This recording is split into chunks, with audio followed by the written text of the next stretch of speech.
सबसे बड़ी तपस्या है ये दिनचर्या।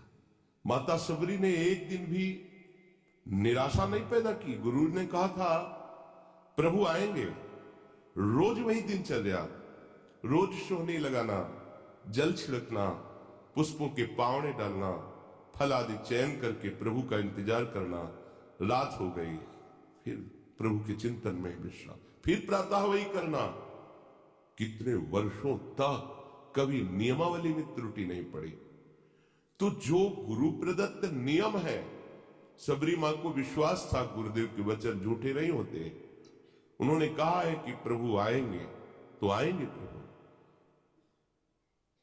वर्ष 2 वर्ष 4 वर्ष 10 वर्ष नहीं, बहुत लंबे समय तक उनको अविश्वास नहीं हुआ।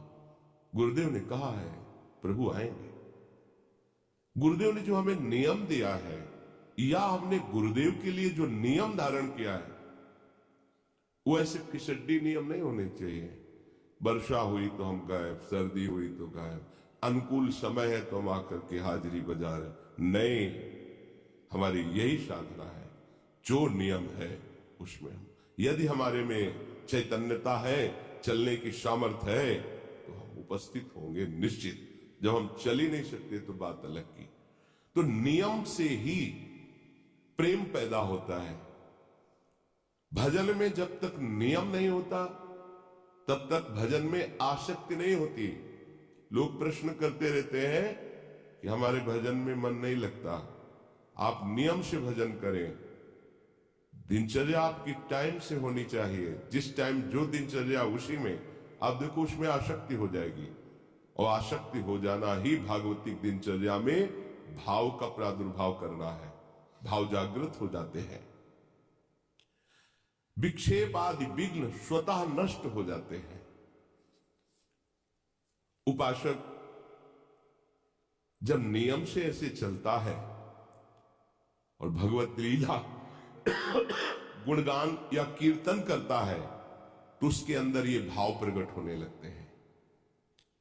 कभी उसका शरीर कंपायमान होने लगता है, कभी अश्रुधारा बहने लगती है, कभी रोम रोम पुलकित हो जाते हैं, कभी स्तंभ हो जाता है, शांत समाधिस्थ की तरह मानो कोई मूर्ति हो। कभी श्वेत पसीना, कभी स्वरभंग लड़खड़ाने लगता है, राग बिगड़ जाता है, आवाज शुद्ध नहीं निकल पाती, गदगद कंठ, नयन बह नीरा, वैवर्ण, शरीर का रंग बदलने लगता है। भाव और बढ़ा तो प्रलय, मूर्छा भी आने लगती है। ये अष्ट सात्विक भाव उसके हृदय में प्रकट होने लगते हैं, जो गुरु प्रदत्त उपासना को, दिनचर्या को नियम पूर्वक करता है। जब भाव प्रकट होने लगता है तो फिर अभिमान की गुंजाइश नहीं रह जाती। ये भाव अभिमान को चूर कर देता है और वो दैन्य भाव से सदैव स्थित रहता है। निराभिमानता जैसे जैसे बढ़ेगी वैसे वैसे आराध्य देव की समीपता का अनुभव होगा। यही दरबार दीन को आदर रीति सदा चली आई। जैसे जैसे तुम्हारा अभिमान गलित होगा, दैन्यता बढ़ेगी, वैसे वैसे तुम्हारे हृदय में भगवत सानिध्य का अनुभव होगा। मेरे प्रिया लाल मेरे पास है, ऐसा अनुभव होगा। जैसे जैसे ये अनुभव होगा वैसे वैसे देह के संबंधी रिश्ते नाते, जाति, कुल, मर्यादा, जगत का, ये सब विस्मरण हो जाएगा। एक साथ सबका विस्मरण हो जाएगा। भगवत प्रेम में जगत की स्मृति की कोई भी जगह नहीं रहती, शरीर की स्मृति की कोई जगह नहीं रहती, भोग स्मृति की कोई जगह नहीं रहती। उसके हृदय में तो बस अपने प्यारे की स्मृति का राज्य होता है। हृदय स्मृति से भरा हुआ है, अपने प्रीतम की याद में डूबा हुआ है। प्रभु और माया, ये दो पक्ष हैं। प्रभु में हमें यदि डूबना है तो संपूर्णतया माया का चिंतन त्यागना ही होगा, अनन्य चेता बनना होगा, अनन्य चिंतन लाना होगा, अन्य चिंतन आने ही ना पावे। राग के कारण ही अन्य चिंतन हमारे हृदय में होता है। विषय तुम्हारे पास हो पर उसे भोगने की इच्छा ना हो, इसे वैराग्य कहते हैं। सब सामग्री सब भोग आपके पास है पर भोगने की इच्छा नहीं, क्योंकि इच्छा तो प्रियालाल के चरणों में समर्पित हो चुकी है। जो चाहिए वो उसे प्राप्त हो रहा है, उनका स्मरण, उनका रूप, उनकी लीला, या प्राप्त करने की प्रबल इच्छा है।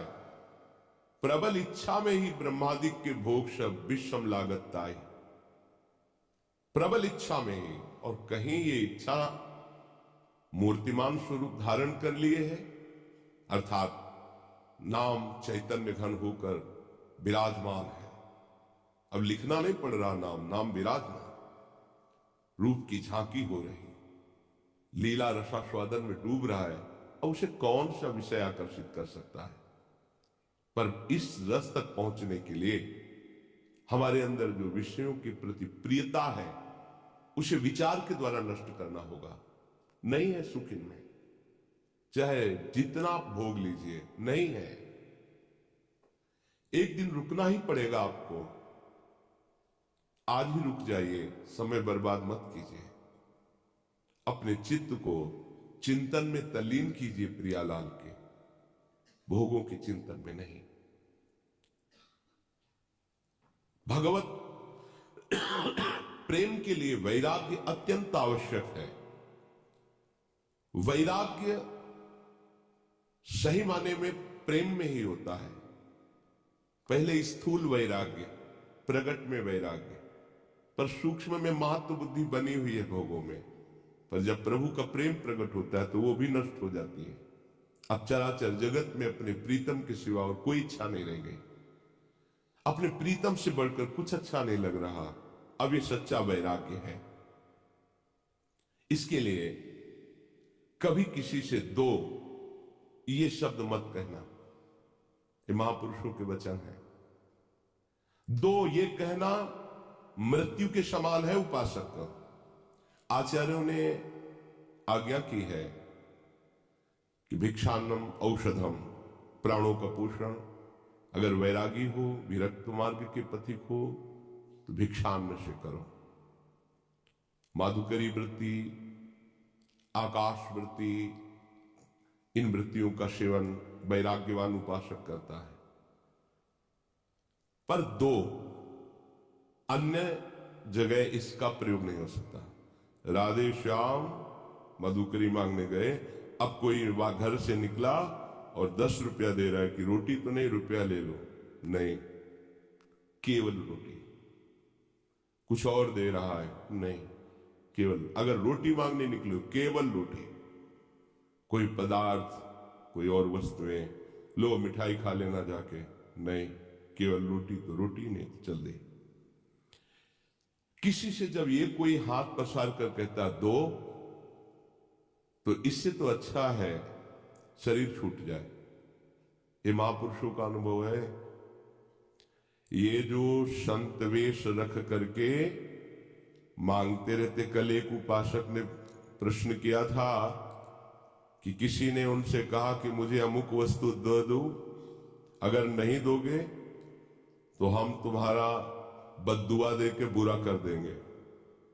ये संत के वचन कभी नहीं होते। डरना मत कभी किसी से। अगर कोई ऐसा कहता है तो बद्दुआ तो उसी के ऊपर लगी हुई है पहले, कि वो अपने वेश की मर्यादा को नष्ट कर रहा है। वो जानता ही नहीं, वो केवल पाखंड के लिए वेश धारण किए हुए है।